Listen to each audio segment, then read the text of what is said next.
Hello and welcome to the Discover History YouTube channel, and we're on day 2 of our walk along Hadrian's Wall. Now on Sunday we decided to walk from Carraw, the best B&B on Hadrian's Wall, and we decided then to go to the west, and we travelled up on the windsill, and I've put some photographs on Facebook, Twitter and Instagram, and we went up and over and we ended up on Sycamore Gap, which is the famous tree that was in the film Robin Hood, Prince of Thieves, which strangely, the scene before, he was on the coast at Dover. You could see the white cliffs. He was kissing the shingle beach, I think, at Dover.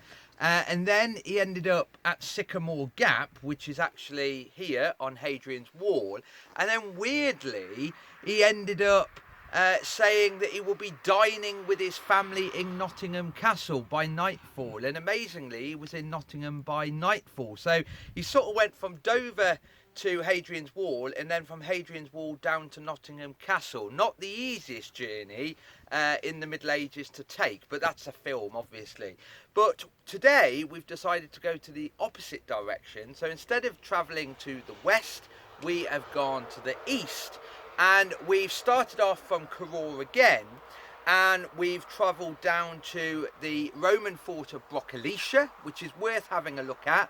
The only problem is the stone has been robbed out there, but you can still see the earthworks, and it's very stereotypical. Most fortifications, not just in Britain but across the empire, generally had rectangles with rounded corners. Most historians, most people describe them as looking like a playing card because they really are rounded corners. A bit more technical know-how required to build that sort of wall, the rounded corners that is, but the Romans did it all the time. It was their preferred method, which I have read is actually stronger than having squared off corners. Some castles later went from square or rectangular towers to rounded ones. They're much stronger, and that's probably why the Romans were doing that thing.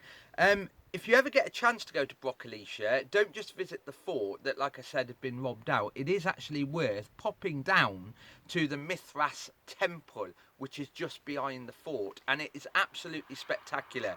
Once again, as well as putting videos on, we will also be putting on a collection of photographs that we've taken throughout the day, and it is a fantastic temple. It's the best temple, the best preserved temple on Hadrian's Wall, and it shows how multicultural the Romans were. You don't just have gods being celebrated down there that are pure Roman, you also have the gods to the local people up here, and that's why I always say the Roman army was multicultural. They made use of Belgians, Germanic horsemen, for example, Syrian archers, and they also allowed them, to a certain degree, to pray and worship their way. Even the clothing for some of the auxiliaries was allowed to be the native clothing that they wear. And that's really down to the fact that the Romans know that if they upset the people that are fighting for them, they could rebel. So it's easier to keep them on their side. Now, as well as visiting Broccolicia and going down to the Mithras Temple, where we are now is actually what's referred to as Limestone Corner. And here, you're probably thinking, is a huge block of limestone. Now, this is the funny story. Limestone Corner has no limestone in it. This rock is actually very hard volcanic rock, dorolite basically, unbelievably hard volcanic rock, and it's what is the bedrock for this section of the wall. And the interesting thing is the Romans came down here and they were very much into using local stone. Obviously it's easier that way, and in some parts of the wall just turf and timber. And what they actually did is started quarrying down here, but it was obvious that this was not limestone, and there are attempts at quarrying down here, which is why it's called Limestone Corner or Limestone Quarry. And you can actually see on the stone here where they've started to hammer in wedges to actually break this rock up, to make them into cubes that can be put into the wall.